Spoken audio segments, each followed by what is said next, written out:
I hear my son's laughter ringing throughout our small apartment, a cheerful indication of disorder that goes totally with the morning light filtering through the drapes.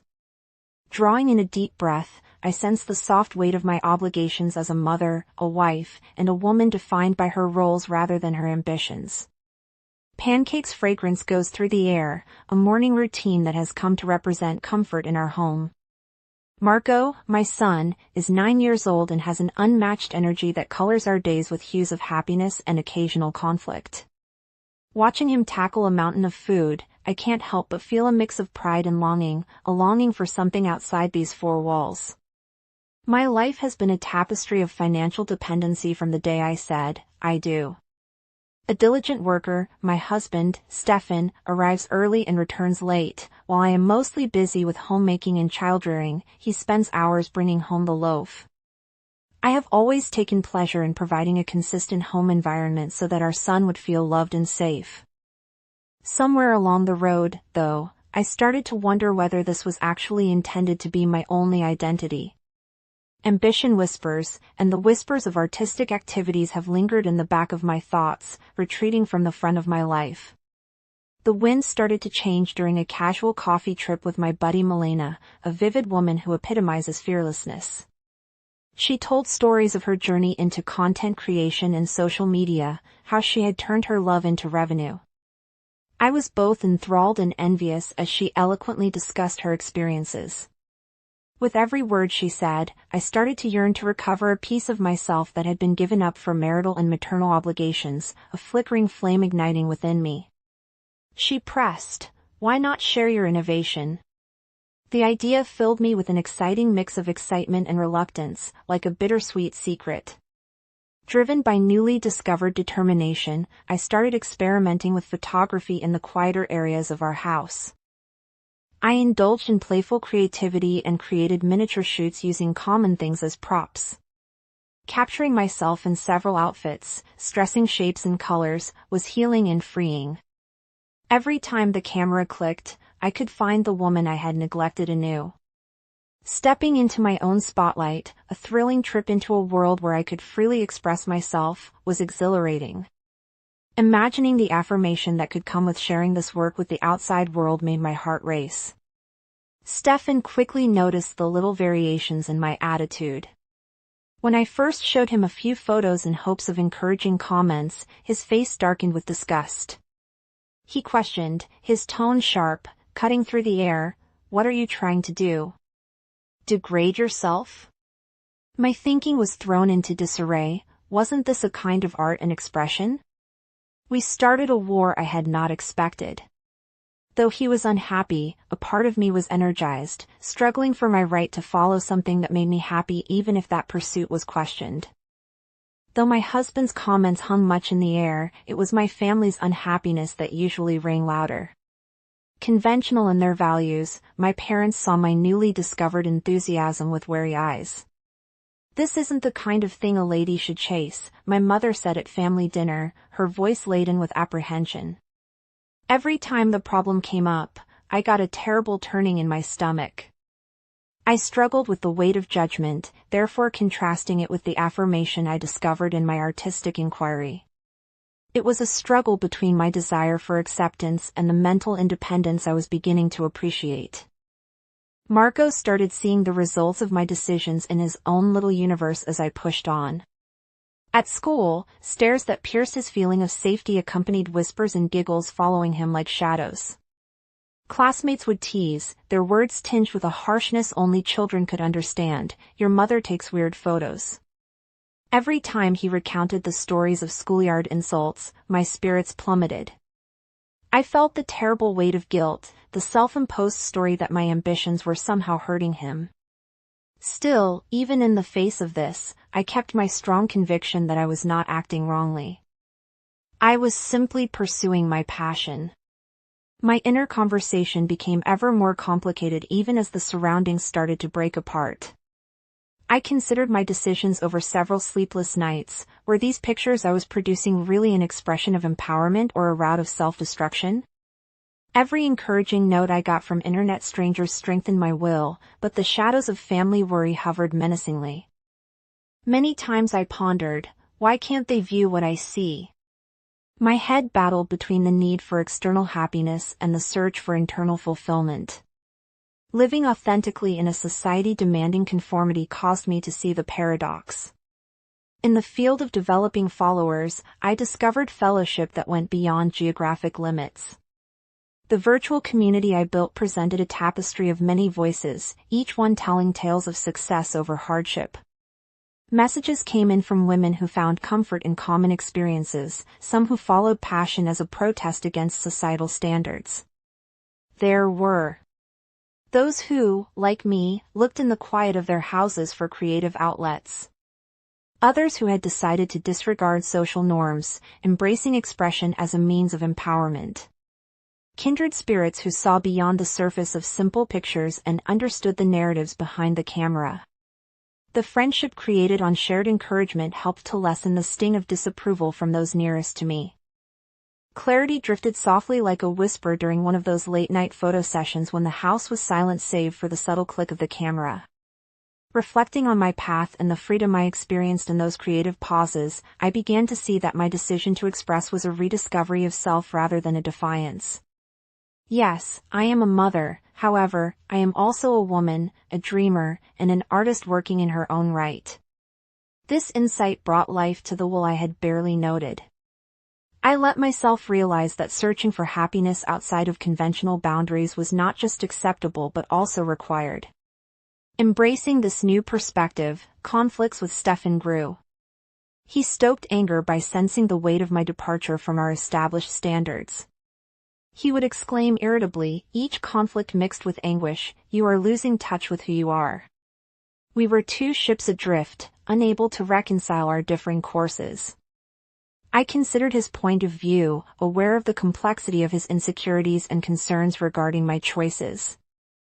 Still, I was convinced that being true to oneself would eventually improve not only my marriage with Marco but also me. Marco, who now negotiated the rough waters of being my son, seemed to suffer greatly from my decisions throughout it all.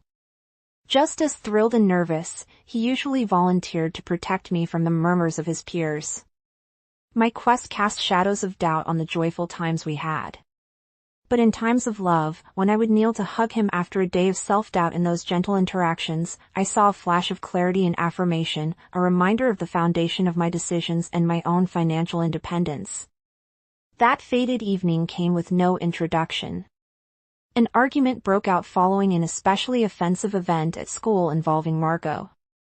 Stefan's criticism became unbearable after seeing the hurt in our son's eyes. He spat, "You're selfish," then the accusation hung in the air like a bell. After that moment, we seemed to be covered in silence like a shroud. I stood looking into the abyss, hoping for answers or justifications, but all that remained was heartbreaking uncertainty. Instead of retreating from my quest, I came to understand I stood at a crossroads promised with self-discovery and the danger of great loss. Though my husband's remarks hurt greatly, my heart echoed the urge to follow my passion. I learned then that chasing dreams carried the duty of showing my value of passion, resiliency, and authenticity. I decided to stay on my course despite. Determined now, I set about creating order in my life, a means to match family demands with my goals. Every morning started with a goal, fostering my creative activities and my duties as a mother. I would set my alarm early, work on my content, and make sure Marco had my complete attention during our little get-togethers. I quickly understood that communication was essential. I had to close the gap. Stefan and I had grown apart. We started planning check-ins to make room for conversation instead of fights. I wanted to convey the delight I got from my work in a manner that would assist him in appreciating it was more than a digital mirror, it was my reincarnation, my reclaiming of identity outside of being only a mother and a wife. To no avail, he was still appalled with the work I produced. Through this trip, I came to see how vital vulnerability is. Sharing my work has helped me to reflect and openly accept my interests as well as see how they might affect others around me. It became evident that, however consoling, approval from others could only go so far. Yearning for the understanding of those who loved me instead of their approval, every discussion and display of my work turned into a teaching on openness and a way to create empathy and connections. As this chapter progressed, I saw both gains and losses, the hardships of friendships falling away like layers of paint on an old wall, revealing the bare framework underneath.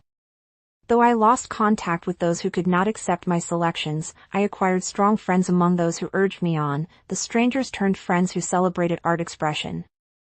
Every friendship created in empathy now carried more weight than ones based in expectation, therefore, my approach to relationships changed. Ultimately, I came to prefer the continuous trip towards self-discovery above the fear of loss and was more at ease living on the edge of uncertainty. This transformation from financial dependence frees me from a singular emphasis on security to one of purpose. I started to imagine myself as a pioneer, not by gently wading through society's expectations, but by choosing to reinterpret them to permit authenticity. Following the disturbance, I discovered that being vulnerable is a fresh way of life in a society typically strict against accepting the fluidity of decisions. Redefining success let me go beyond limits others had built while I bonded with those attracted to genuineness. The path of self-discovery brings difficulties, and, as I have discovered, it is filled with sorrow and the need for acceptance. Still, it's also about connection and happiness, embracing every facet of being human against the strength of decisions. I began my content creation to essentially regain my independence. Years of being a stay-at-home mother, sacrificing my aspirations for our kid and for his career, left me feeling invisible. This venue gave me a chance to connect with others who valued my work and my vision and to express myself. But my husband didn't want to understand. He would shake his head and respond, "You are wasting your potential, you are only seeking attention." I worked to clarify my vision for him.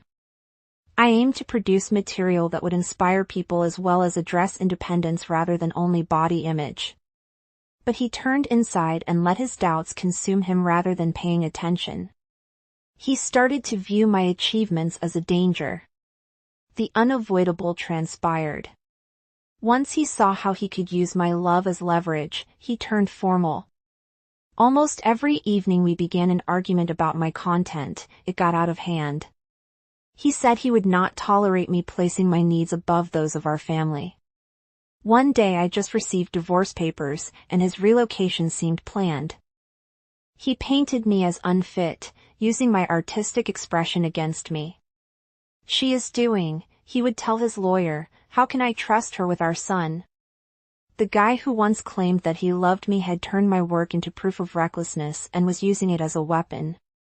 My picture of the controlling husband I had imagined broke apart and was replaced by the awareness he could never really understand me. He was cool and collected during mediation, a sharp contrast to the storm brewing inside of me. I found myself unable to wake up and felt like I was in a nightmare. I heard him talk as though he were talking about the life of a stranger. He discussed me in a manner that seemed so strange and frigid. I was not just his wife, I was that failure parading his insecurities. As I negotiated the legal machinery, I felt very conscious of how frequently women's stories are simplified to their decisions. I considered the many times I had to justify my viewpoint. Fighting for my identity in a society seemingly set on labeling me drained me. Though I fought for custody and worked hard to present my case, it seemed as though my voice was misunderstood, lessened. I was the woman who chose empowerment, who dared to defy convention, and he exploited that against me as though it were a weakness rather than a strength. The court saw my freedom as a burden. Over the ensuing years, I developed resiliency in ways I had never imagined possible. Every step challenged the weight of my past as I tried to find balance for myself and my son and rebuilt my life brick by brick. My husband was more focused on control and image, but I was discovering how to be more than an ex-wife, a woman rising above the limits of criticism. I come to realize now that my independence is not a liability and my eyesight is not fundamentally defective. I am free to chart my own path. Not linked anymore to a guy who worried my light, I welcome my artistic voice in ways I never imagined attainable. Maybe one day I will find someone who sees that light also, someone not frightened to walk beside me, not in front of me. I will keep developing my vision and get back the space that is just mine. Until then, I celebrate being separated from my controlling and insecure husband, who never saw my true potential.